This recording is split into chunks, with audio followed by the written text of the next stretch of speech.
Europe. Europe 1. On allume la télé, Eva? On va méditer. Oui, si on méditait un peu, ça ferait du bien à certains. On respire, on se concentre, on médite, et c'est sur France 5. Exactement, et de façon sérieuse et informative grâce à ce nouveau numéro d'enquête de santé. Alors avec des témoignages de ceux qui pratiquent au quotidien cette méthode ancestrale qui est dérivée de la pensée bouddhiste, et puis l'expertise de médecins comme Christophe André qui est psychiatre et qui a une formule très bien justifiée. La méditation est à notre cerveau ce que le sport est à notre corps. C'est un exercice indispensable vu les conditions de vie qui sont les nôtres aujourd'hui. Alors, il faut tous qu'on s'y mette quelques minutes par jour. Alors concrètement, comment ça se passe? Ce qu'on appelle la méditation de pleine conscience, c'est ce dont il s'agit ce soir. Et bien réponse avec le docteur Emmanuel Mellet.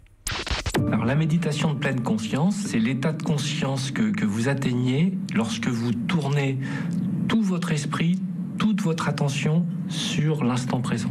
Les bruits, ce qui arrive à votre corps, ce que vous pouvez ressentir, des douleurs, des gênes, votre respiration. On dit qu'on est en pleine conscience quand, justement, vous laissez tout venir, sans jugement et sans rien refuser, en acceptant tout ce qui se présente.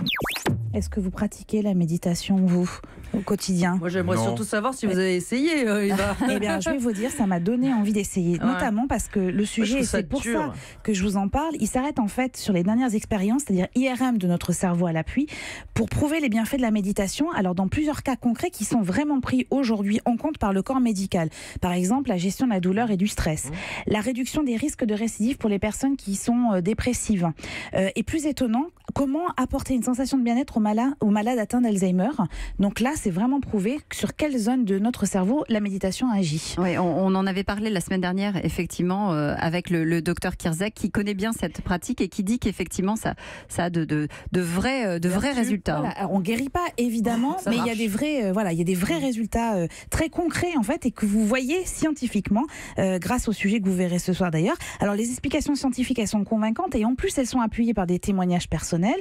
Vous allez entendre celui d'une femme qui a été brûlée au 3e degré, celui de Philippe Legendre, ancien chef étoilé victime d'un burn-out, ou encore d'un jeune homme qui lutte contre la dépression. C'est un moment que je prends pour moi. Ça me permet de plus angoisser sur l'avenir. Je suis une personne et pas qu'une personne brûlée. La méditation fait partie de ma reconstruction. Oui, ça m'a sauvé. C'est jamais acquis, c'est un éternel combat, c'est une hygiène de vie, quoi.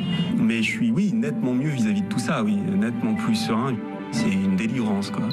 Alors Carole, eh bien oui, je vous le dis, le documentaire, qui en plus à aucun moment ne cède à la caricature, va vous convaincre de pratiquer ces quelques minutes de méditation par jour, histoire de voir la vie autrement. Eh bien, il y a le cas d'un anesthésiste pour lutter contre le stress de son métier. Il s'isole pendant 3 minutes en fait. Donc ça peut être de 3 à 5 minutes par jour, simplement dans des moments d'angoisse, de stress ou de pression professionnelle. Et vous vous sentez tout de suite mieux. Et oui, ça permet de mettre les choses à bonne distance. Il y a un double sens à ce mot, c'est ça qui est terrible avec méditation. C'est à la fois faire le vide, mais c'est en même temps réfléchir. Exactement. Et réfléchir, souvent, c'est une cause de stress. Parce mais que il va vous beaucoup apprendre à ne pas ruminer, c'est pour ça. C'est ça qui est bien. Réfléchir, En pas tout ruminer, cas, très bien. Europe 1.